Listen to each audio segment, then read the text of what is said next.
I used to sit in the back of the class, waiting for him to notice me. Terry, golden-skinned, star quarterback, a smile that could melt the Arctic. And me? Just Stacy.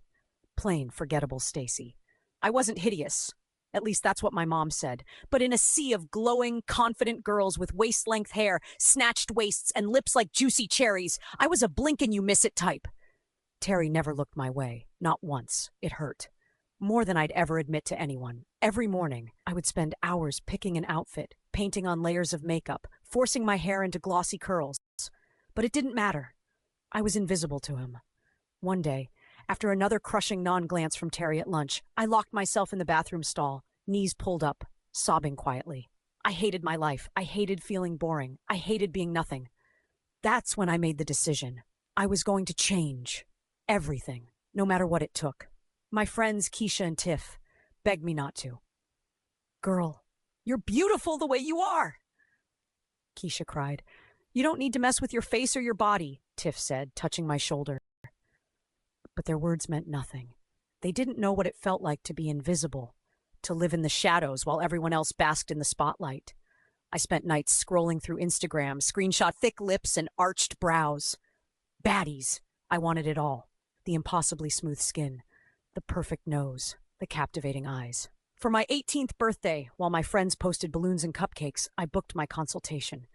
My body ached. For weeks, I wondered if I'd made a mistake. But when the swelling faded, when the bandages came off, I was stunning. Beyond anything I ever imagined.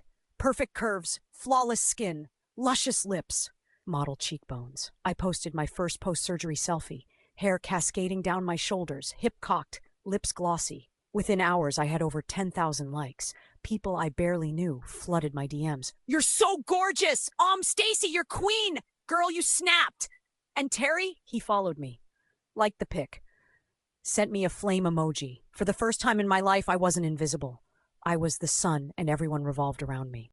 The start of college felt like the grand opening of a brand new life. I walked across campus and felt heads turn. Guys whispered. Girls stared. I was no longer the boring background character. I was the girl. Brand deals slid into my email. I got offers to host parties, to model local brands. I built a small empire just from being, well, me. Terry asked me out. Not just a casual let's hang either. A full-on date, dinner, and a club afterward. My heart exploded with a mixture of pride and disbelief. I finally had everything I ever wanted. But under the glittering surface, something started to gnaw at me. Being a baddie wasn't free. It cost money, of course. Constant fillers, personal trainers, hair extensions, skincare treatments. But it also cost peace. Every photo had to be perfect. Every angle had to slay. Every event had to be documented. Every meal had to be curated for aesthetics. If I slipped up even once, wore a basic outfit, posted a bad pic, I could feel the judgment like knives on my back. Terry was sweet, sometimes. Other times he barely paid attention to anything I said unless it made him look better. He loved the idea of me, not me. And that hurt worse than being invisible ever did. One night, after an exhausting influencer event where I'd posed for hours with strangers, I collapsed onto my bed in my off-campus apartment. Terry hadn't even texted to see if I made it home safe. I stared at my reflection in the mirror. Perfect. Flawless. And so lonely. My phone buzzed. Not Terry. It was Liam, a quiet guy from one of my classes. "Hey, just wanted to say you did amazing on your presentation today. I really liked what you said about finding your real voice. Hope you're resting after tonight." No heart emojis, no flirtatious comments, just kindness. The kind of kindness I hadn't realized I missed. Weeks passed. I kept playing the role. Queen of college, Insta-baddie, Terry's girl. But every time Liam smiled at me in class or asked about my real dreams, the ones before surgery, before fame, I felt pieces of the old Stacy trying to claw her way back. One night, after another shallow, awkward dinner with Terry where he spent more time texting than talking to me, I made a decision. A real decision. For the first time, I chose myself.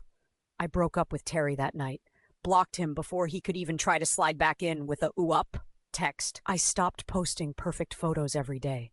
Started showing my real life, the messy parts, the funny moments, the struggles. And shockingly, my following grew even more. People didn't want perfection. They wanted me. Real, messy, still healing me. Liam and I started hanging out more, not in a flashy, Instagrammable way, just real. And for the first time since my transformation, I wasn't trying to be loved. I was loved already.